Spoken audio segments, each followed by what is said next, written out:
Hi, I'm David. In this problem, we're given f of x equals x cubed plus 2x squared plus 1, and c equals negative 2, and we're asked to find the derivative of f at c equals negative 2 using the alternative form of the derivative. So I have the alternative form of the derivative written right here.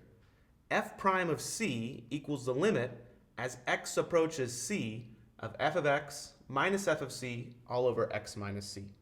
So let's do that in order to find, in this case, f prime of negative 2.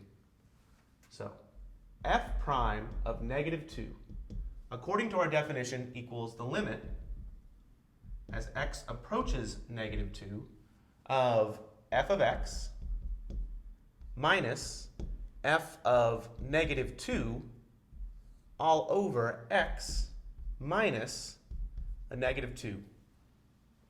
Okay, so if I can figure out what f of x is, what f of negative 2 is, then I've got the limit, and then I just need to evaluate it. So let's see what I've got. This is the limit as x approaches negative 2. I can't forget to include my limit notation. If I put an equal sign and forget the limit notation, then it's no longer correct. So I can't forget about that. F of x is equal to x cubed plus 2x squared plus 1 minus, I'm going to put everything in parentheses here so I don't get confused with where the positives and where the negatives are, f of negative 2. Well, that's this function, except I'm replacing x's with negative 2's.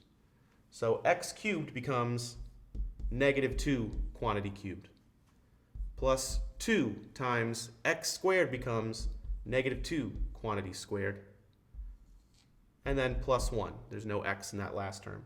And then I'll finish off the parentheses. Okay, so that's f of x minus f of negative 2.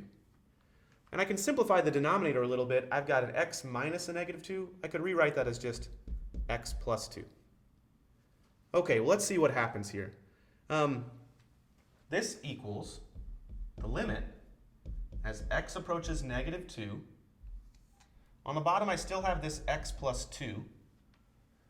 On the top, 1 and everything over here are all constants. So I'll worry about those in a minute, but let me rewrite the variables. X cubed plus 2x squared. And then I have 1, and let's see what I've got right here. If I simplify this, this is negative 2 cubed, which is negative 8,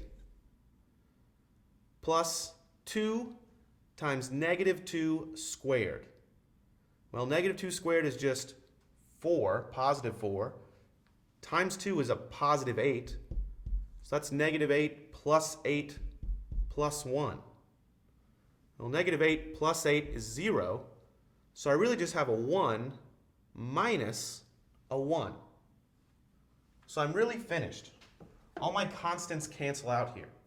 And that's something I should expect to see if I'm doing the limit definition of the derivative correctly. I should expect these constants to cancel out in a way that my limit is easier to find.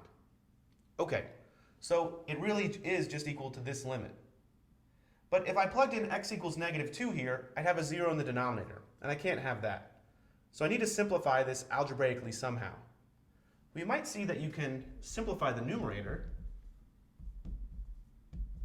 by factoring out an x squared. If I factor out an x squared, I'm left with an x plus 2. And I have an x plus 2 in the denominator. So I can cancel these out. Now be careful. When I cancel these out, I'm not saying that x cubed plus 2x squared over x plus 2 is equal to x squared, because it's not. It's only equal to the limit as x approaches negative 2 of x squared. Because when I'm doing limits, I don't really care what happens exactly at negative 2. I just care what happens as x gets closer to negative 2 from the left and the right. Well, x squared is a polynomial, so I can just plug in negative 2. This is negative 2 squared, which is 4. So it must be that the derivative of this function evaluated at negative 2 is equal to 4. Thanks for watching.